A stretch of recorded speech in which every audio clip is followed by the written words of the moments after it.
যুক্তরাষ্ট্রের আলোচিত মধ্যবর্তী নির্বাচনে প্রাথমিক ফলাফলে ডেমোক্র্যাট রিপাবলিকানদের মধ্যে হাড্ডাহাড্ডি লড়াইয়ের আভাস পাওয়া গেছে।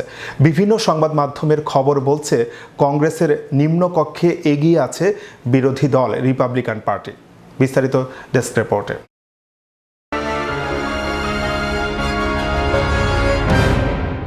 স্থানীয় সময় গত মঙ্গলবার ভোর থেকে শুরু হয় যুক্তরাষ্ট্রের আলোচিত মধ্যবর্তী নির্বাচনের ভোট গ্রহণ। নির্বাচনের সহিংসতার আশঙ্কা থাকলেও শান্তিপূর্ণভাবে ভোট দিয়েছেন ভোটাররা। ক্ষমতার পালাবদল না ঘটলেও মার্কিন কংগ্রেসের নিয়ন্ত্রণ জো বাইডেনের ডেমোক্র্যাট নাকি ডোনাল্ড ট্রাম্পের দল রিপাবলিকানদের হাতে যাবে।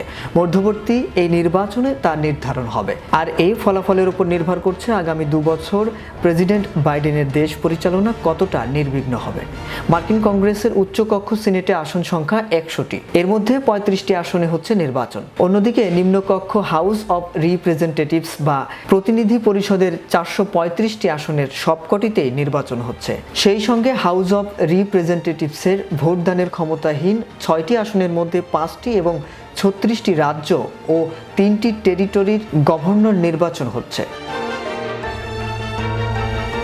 সিনেটে 50টি করে সমান সংখ্যক আসন ডেমোক্র্যাট এবং রিপাবলিকানদের। ভাইস প্রেসিডেন্টের একটি ভোটের কারণে সিনেটে 1 ভোটে এগিয়ে প্রেসিডেন্ট জো বাইডেনের দল। অন্যদিকে প্রতিনিধি পরিষদে সংখ্যাগরিষ্ঠতায় মাত্র 2টি আসন বেশি ডেমোক্র্যাটিক পার্টির। ফলে গত 2 বছর এমনিতেই ক্ষমতাসীনদের ঘাড়ের ওপর নিঃশ্বাস ফেলে আসছে ডোনাল্ড ট্রাম্পের দল।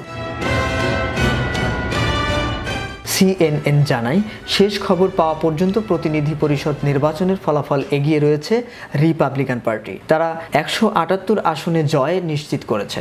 আর জো বাইডেনের দল ডেমোক্র্যাটিক পার্টি পেয়েছে 134টি আসন। হাউসের নিয়ন্ত্রণ দখলে প্রয়োজন মোট 218টি আসন। তবে সিনেটের দখল কারা হতে যাচ্ছে তা এখনও নিশ্চিত নয়।